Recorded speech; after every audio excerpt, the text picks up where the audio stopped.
জেনে রাখুন, জুমার দিন মুসলমানদের জন্য একটি বিশেষ ও বরকতময় দিন। এই দিনে আল্লাহর রহমত নেমে আসে, দোয়া কবুল হয়, গুনাহ মাফ হয়।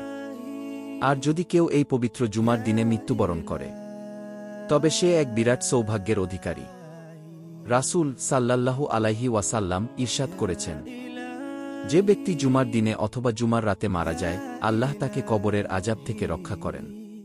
এটা আল্লাহর এক বিশেষ রহমত। যিনি জুমার দিনে মৃত্যু দেন, তিনি তার বান্দার প্রতি দয়াশীলতা দেখান। তবে মনে রাখতে হবে, জুমার দিনে মৃত্যুর এই ফজিলত কেবল তাদের জন্যই, যারা ঈমানদার, আমলদার, নামাজি, তাকওয়াবান। তাই আসুন, আমরা জুমার দিনকে গুরুত্ব দিই।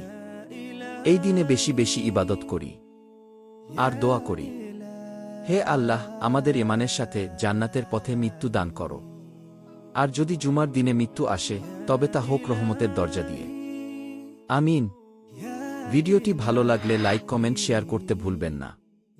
এই ধরনের আরও নতুন নতুন ভিডিও পেতে চ্যানেলটি সাবস্ক্রাইব করুন।